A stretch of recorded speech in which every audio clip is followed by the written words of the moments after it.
Olá, tudo bem com você? Eu espero que sim. Hoje é dia 26 de janeiro e hoje nós vamos falar sobre o capítulo 24 do Evangelho de Mateus. Os capítulos 24 e 25 de Mateus são capítulos escatológicos. A escatologia diz respeito ao fim dos tempos e é sobre isso que nós vamos falar neste capítulo. Já começando aqui, que temos muita coisa para a gente falar aqui no capítulo 24, versículo 1.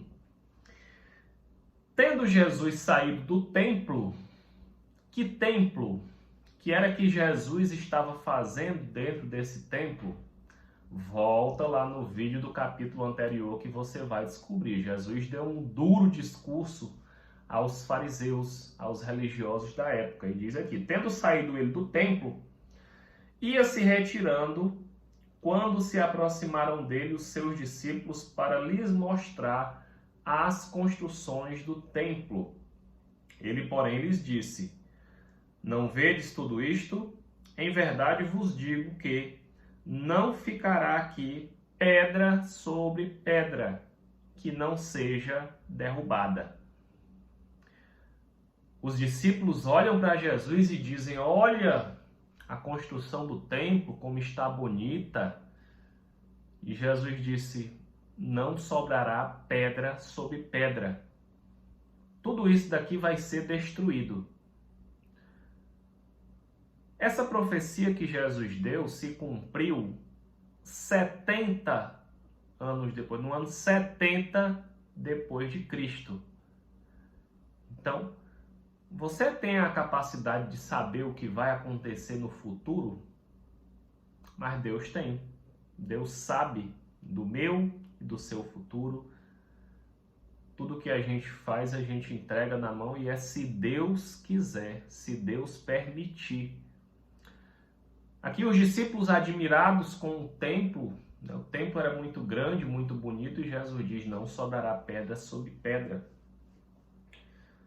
Quando eles ouviram isso, eles pensaram, eles interpretaram que se o monte seria destruído, todo mundo também seria destruído.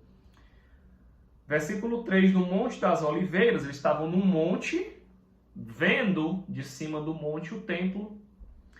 Achava-se Jesus assentado quando aproximaram deles os discípulos em particular e lhe pediram, dize-nos quando sucederão estas coisas e que sinal haverá da tua vinda e da consumação do século?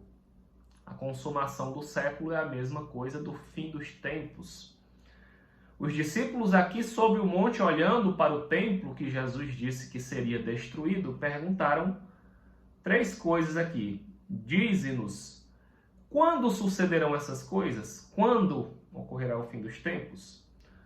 Qual é o sinal da tua vinda e qual é o sinal da consumação do século? Qual é o sinal do fim dos tempos? E Jesus respondeu, vede que ninguém vos engane.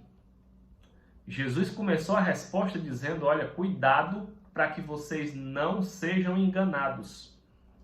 Porque virão muitos em meu nome dizendo, eu sou o Cristo, e enganarão a muitos.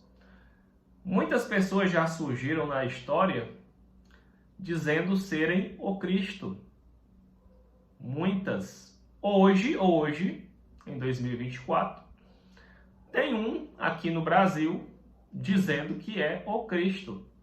E tem muitos seguidores aqui, como diz esta profecia, Tem muitas pessoas que o seguem e acreditam nele. Virão muitos em meu nome dizendo, eu sou o Cristo. Como é que Jesus sabia disso há 2000 anos atrás? E enganarão a muitos. E certamente ouvireis falar de guerras e rumores de guerras. Vede, não vos assusteis, porque é necessário isso acontecer. Ouvireis falar de guerras e de rumores de guerras.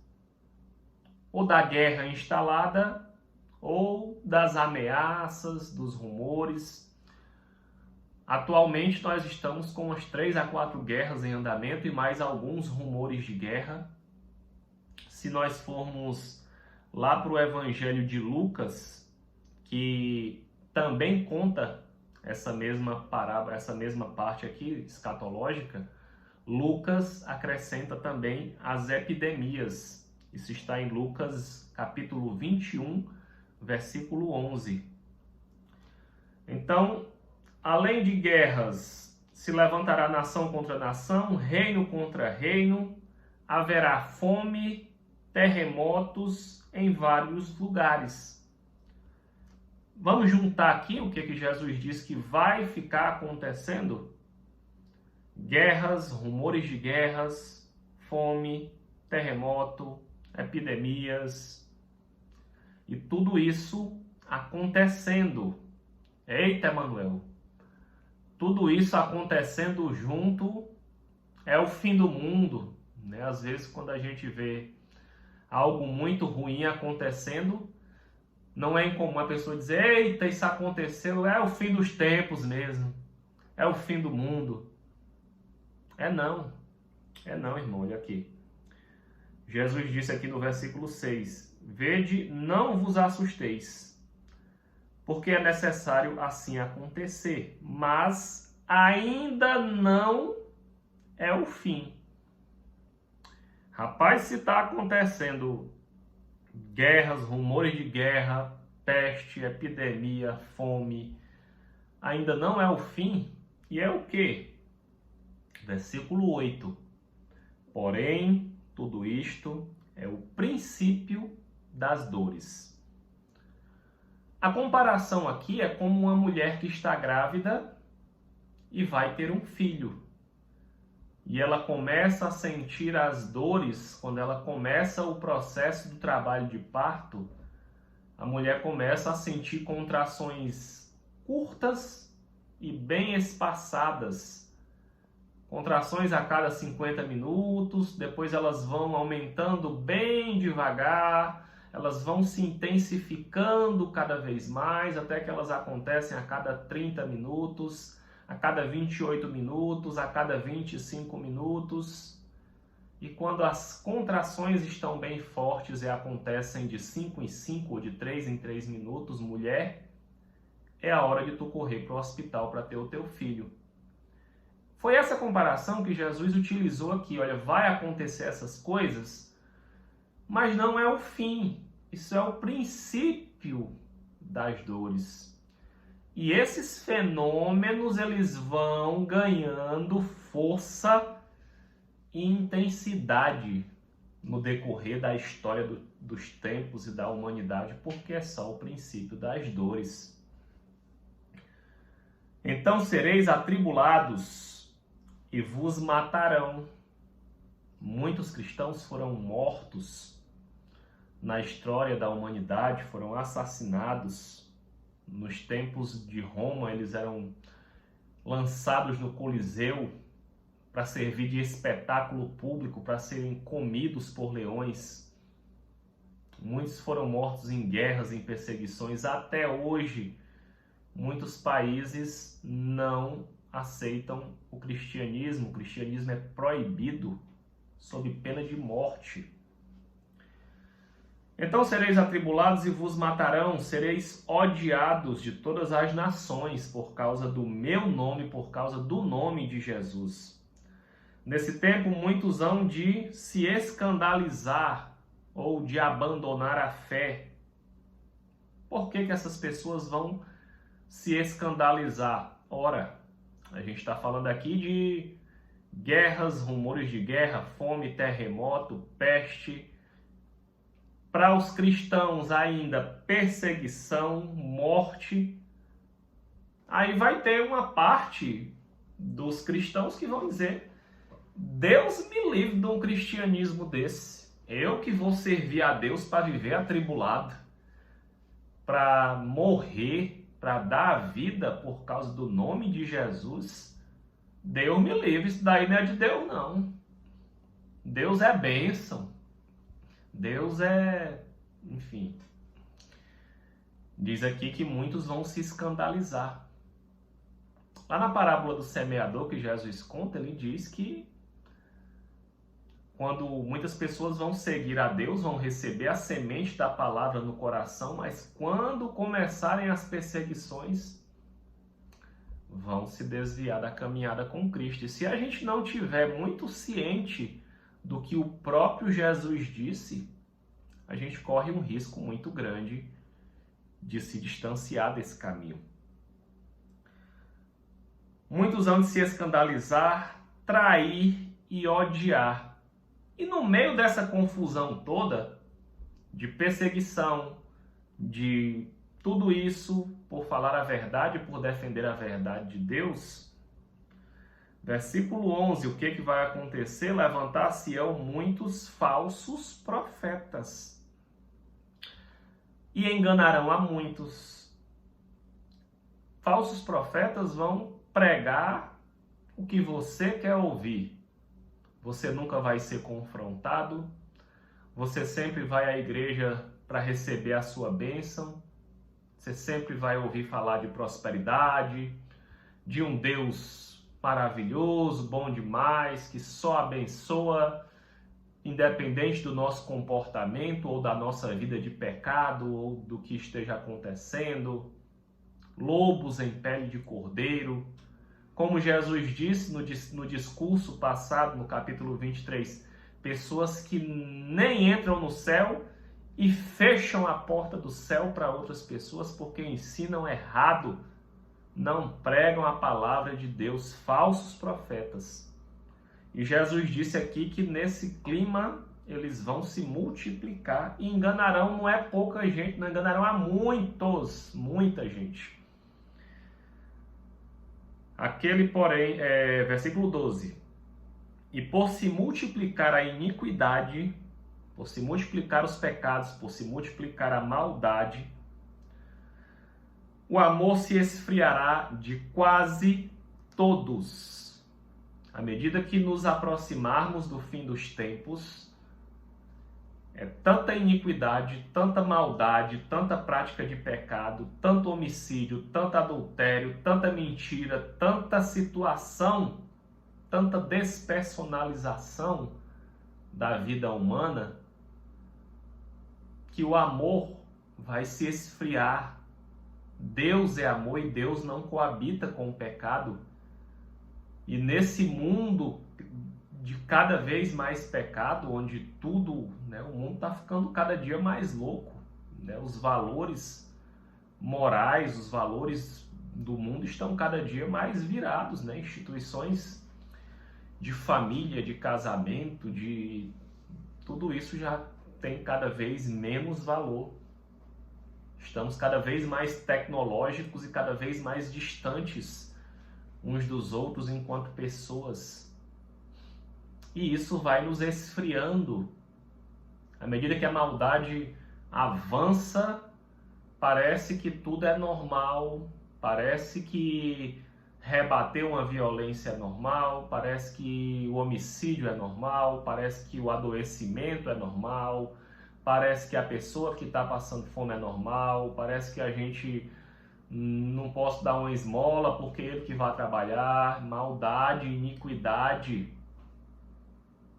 E diz aqui que o amor se esfriará de quase todos. Gente, sempre que eu vejo esse versículo, eu penso, meu Deus, se é de quase todos que o amor vai se esfriar, quem sou eu? Será que eu estou incluído nessas pessoas que vão ficar tão frias a ponto de não ter mais amor dentro de si? Jesus, tem misericórdia de mim. Não permita que eu entre aqui nesse quase todos. Derrama graça sobre mim. Nós temos que ver a palavra com temor. E essa palavra, eu que estou lendo, ela é para mim. Você que está ouvindo, ela é para você. Se eu estou aqui falando, você está pensando, fulano deveria... Não, é para você. A palavra, ela fala com o ouvinte, com o receptor da palavra de Deus. Versículo 13. Aquele, porém, que perseverar até o fim será salvo. Aquele que perseverar até o fim. Não é que eu uma vez criei em Jesus, me arrependi dos meus pecados, estou salvo e agora eu vou ser salvo para o resto da vida. Não. A palavra diz que eu tenho que perseverar até o fim. E se eu perseverar até o fim, serei salvo. E será pregado este evangelho do reino por todo o mundo, para testemunho a todas as nações. Então virá o fim. Gente, preste atenção. Como é que Jesus, que viveu, morou e pregou o reino de Deus em Israel, como é que ele está dizendo aqui há 2000 anos atrás que esse evangelho será pregado a todo mundo? E isso também se cumpriu e vem se cumprindo. O evangelho está alcançando, já alcançou todos os continentes, né? Não sei se todos os países, não tenho como saber. Mas Jesus disse aqui que o evangelho alcançaria e seria pregado por todo mundo. E eu estou aqui esse mês ajudando nessa missão de Jesus de expandir o evangelho e a pregação do reino de Deus. Eu estou cumprindo, eu estou sendo parte do que Jesus profetizou, que o evangelho se expandiria. Então virá o fim. Só quando tudo isso aqui acontecer. Dos versículos 15 até o versículo 28, Jesus fala aqui da grande tribulação. Começa aqui no versículo 15. Quando virdes, pois, o abominável da desolação de que falou o profeta Daniel no lugar santo, quem lê entenda. Aí fala aqui de um tempo de desolação, de uma grande tribulação, né? Então os que estiverem na Judéia, ou seja, os judeus, fujam para os montes. O que está acontecendo aqui, né? Ele fala aqui dessa figura, que é o abominável da desolação, descrito pelo profeta Daniel. Se a gente for no livro do profeta Daniel, ele fala 3 vezes aqui, em 3 momentos, desse abominável da desolação. Uma coisa muito interessante que eu vou trazer aqui do livro de Daniel, está em Daniel 11, versículo 31 e 32. Diz aqui que desse cara, ou dessa figura, ou desse espírito, dele sairão forças que profanarão o santuário, a fortaleza nossa. Tirarão o sacrifício diário, estabelecendo a abominação desoladora. Perverterá o povo que conhece a seu Deus. Então, o que essa figura vai fazer?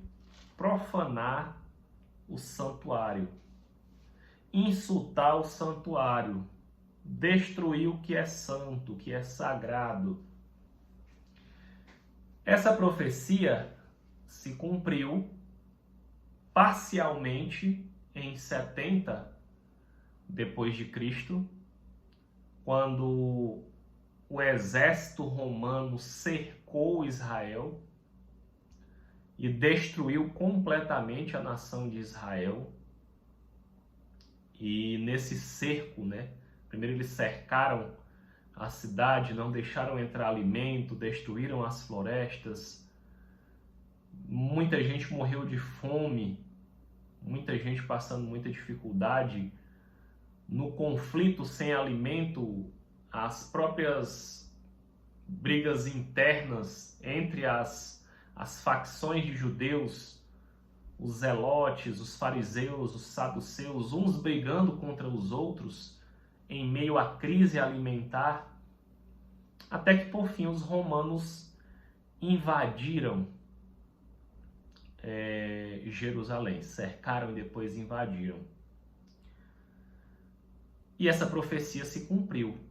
E aqui Jesus previu décadas antes disso acontecer, ele disse aqui, olha, então, quando vier o abominável da desolação, ou seja, alguém que vem para, qual é a palavra aqui que Daniel menciona, para profanar o santuário,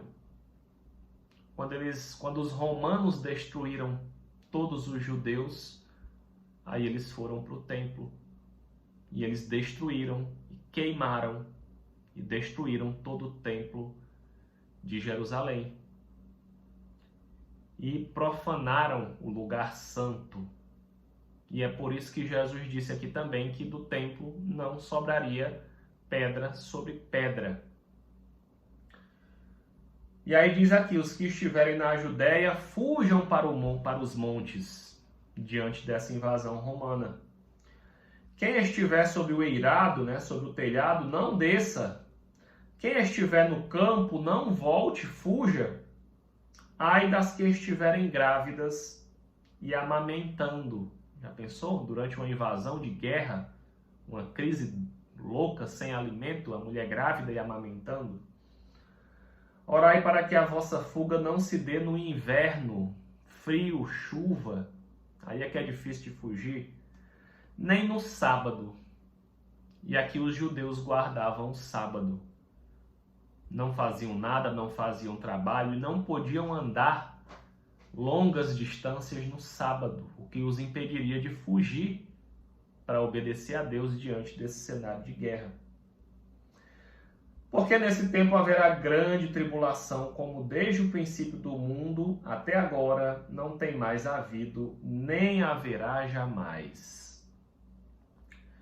Aí aqui desse versículo em diante, o texto nos indica, ele começa a ganhar um ar mais distante, os textos escatológicos na Bíblia, grande parte deles, eles têm essa dupla característica, essa dupla interpretação. Uma parte deles se refere a um tempo mais próximo, aliás, o mesmo texto, se refere a um tempo próximo, que é esse caso aqui que se cumpriria em 70, mas o mesmo texto também aponta para o fim dos tempos. Na linguagem escatológica, a Bíblia faz muito isso em vários textos, e às vezes é um pouco difícil, um pouco confuso de a nossa mente captar essas mensagens. Mas a maior parte da Bíblia é muito clara de se compreender. A escatologia vai exigir de nós mais tempo, mais estudo, mais dedicação, mais oração, para que o próprio Espírito Santo possa nos conduzir em compreensão. Não tivessem aqueles dias sido abreviados, ninguém seria salvo, mas por causa dos escolhidos, tais dias serão abreviados, né? Aqui Jesus diz que os dias foram abreviados. Eu estudei um pouco sobre esse episódio aqui, né? Se a gente for ver aqui no Evangelho de Lucas, ele descreve claramente que esses versículos se referem ao cerco de Jerusalém, que iria acontecer no futuro, somente no ano 70 depois de Cristo.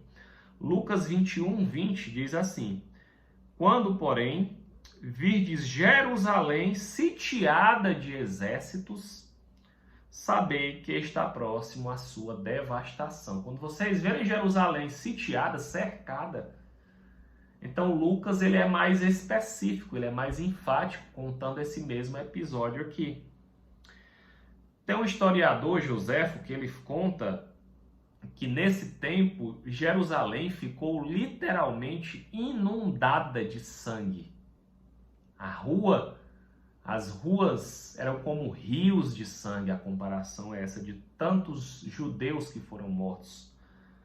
A estimativa é de 1 milhão de judeus mortos e mais 100 mil judeus vendidos como escravos nessa invasão romana a Jerusalém, né? E o tempo de cerco durou 5 meses, né? Foi um tempo relativamente curto, se compararmos ao tempo que duram as guerras e os cercos, né? E quando ele diz aqui que foi abreviado por causa dos escolhidos, É porque Deus não permitiu que matassem todos os judeus. Deus deixou ali uns escolhidos, uns remanescentes, um povo para se manter e perpetuar a continuidade do povo de Deus. No versículo 23 em diante aqui, ele traz novamente o alerta de falsos cristos e falsos profetas. Surgirão falsos cristos, falsos profetas, operando grandes sinais, enganando a muitas pessoas. Vede que eu tenho predito, eu estou dizendo para vocês previamente, antes que essas coisas aconteçam, para que vocês creiam. Portanto, se vos disserem, ele está no deserto, não saia.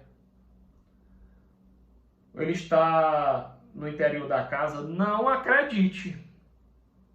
É falso. São falsos cristos que vão surgir, mas não serei eu. Jesus nos deixa o alerta para falsas pessoas, falsos cristos. Versículo 26, 27, porque assim como o relâmpago sai do oriente e se mostra até no ocidente, assim há de ser a vinda do Filho do Homem. E daqui para frente Jesus começa a falar da sua segunda vinda. Ele diz, assim como um relâmpago que sai do oriente, vai até o ocidente. Quando você vê um relâmpago, né, você vê aquela, chama atenção, é rápido, todo mundo vê, clareia. E Jesus diz, assim eu vou voltar, todo olho verá, vai ser rápido, vai ser às claras.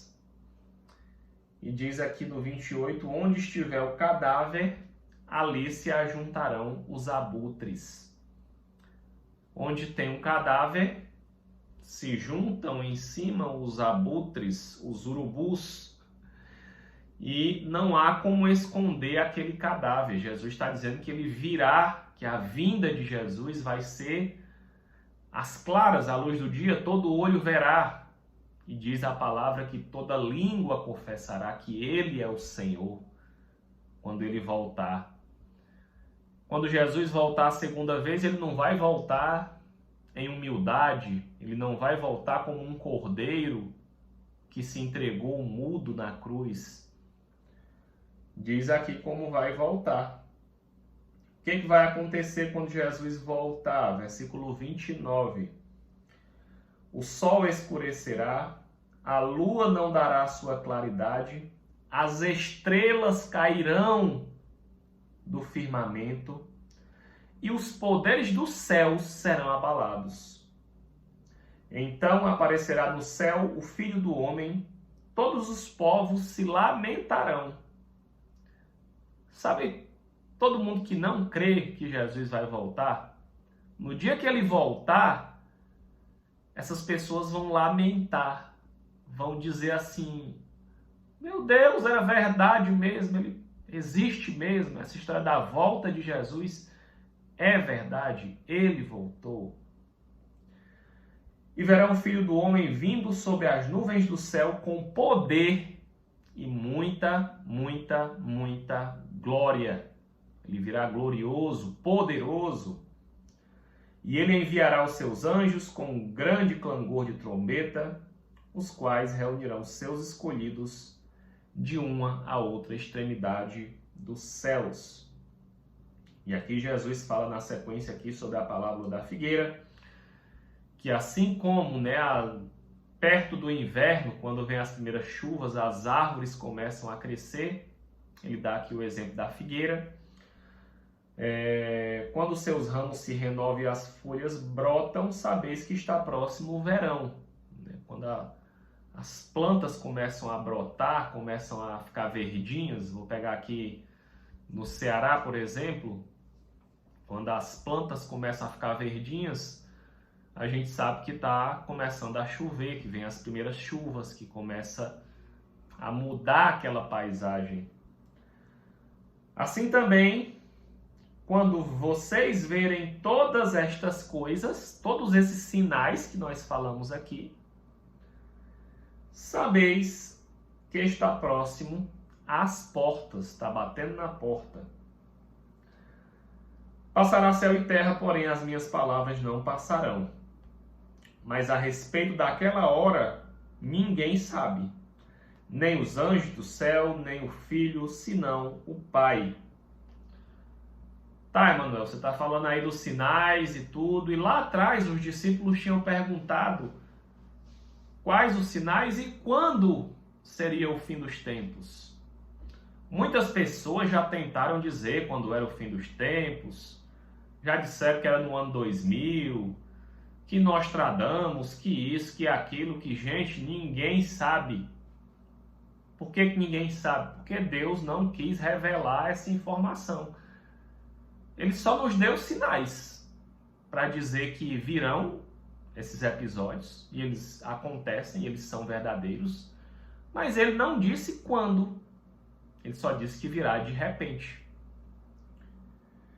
E diz aqui na frente, assim como nos dias de Noé, também será na vinda do Filho do Homem. Nos dias de Noé, Noé falava de um dilúvio que iria acontecer, e as pessoas nem aí para Noé. Até que um dia veio o dilúvio. E Jesus está dizendo que é a mesma coisa. A gente está falando sobre reino dos céus, sobre arrependimento, sobre mudança de vida, conversão, para acessar o reino dos céus, porque virá um tempo do fim. Você não sabe se essa é a última pregação que você está ouvindo e amanhã a sua vida expira, a gente não tem como saber. A gente sabe que tem o fim, ou a gente morre ou Jesus volta. Mas muitos não dão ouvidos. E diz aqui, se casam, dão em casamento, até o dia que Noé entrou na arca. Comiam, bebiam, casavam e davam em casamento. Ou seja, estavam vivendo as suas vidas e não estavam nem aí para Deus e nem para a mensagem da parte de Deus. Até que veio o dilúvio. Muitas pessoas estão vivendo as suas vidas e não estão nem um pouco preocupadas com a vontade de Deus, com a palavra de Deus.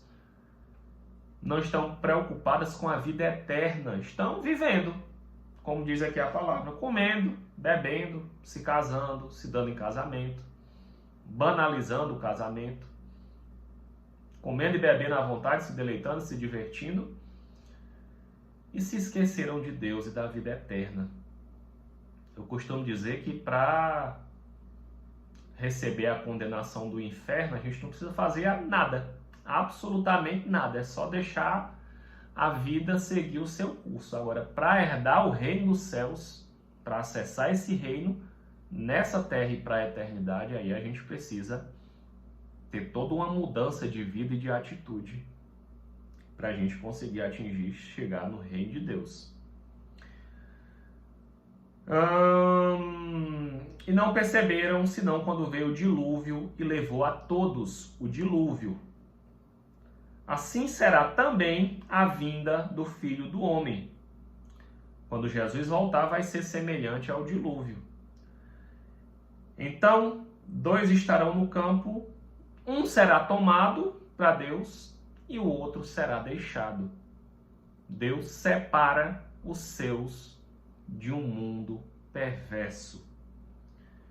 2 estarão trabalhando, uma será tomada e deixada a outra.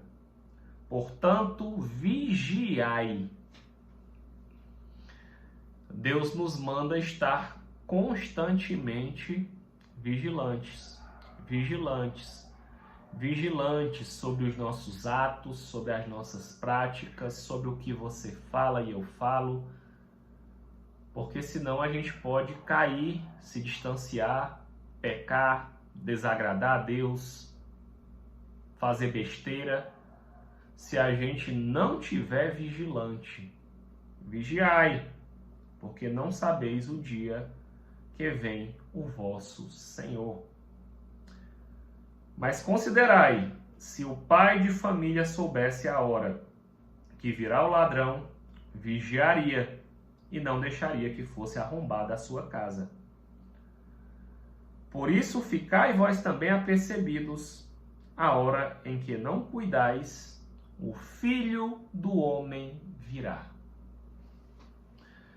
Então aqui Jesus fecha aqui no capítulo 44, no versículo 44, com essas recomendações para que estejamos vigilantes. E essa talvez seja a parte mais difícil, gente, da caminhada cristã. Fazer orações, manter uma vida de oração é contar a nossa carne. É difícil, não é fácil, porque a nossa carne não gosta de orar, ainda que o Espírito se agrade. Ler a Bíblia não é fácil, manter uma rotina de leitura bíblica também não. Mas vigiar é mais difícil ainda, porque a gente tem que todo o tempo, sempre vigilantes. Seus olhos viram o que não agrada a Deus, fecha os olhos, vira para lá. Tua boca vem um pensamento para tu falar coisa que não agrada a Deus. Tu tá com vontade de praticar, de fazer algo vigilante. A qualquer hora, o Filho do Homem pode voltar e vai ser rápido, como um raio que vem do Ocidente ao Oriente. Que Deus te mantenha vigilante. Essa é a minha oração, em nome de Jesus.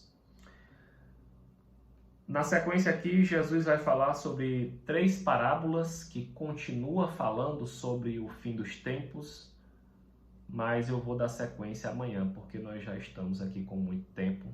Um abraço, que Deus te abençoe, em nome de Jesus, e até amanhã.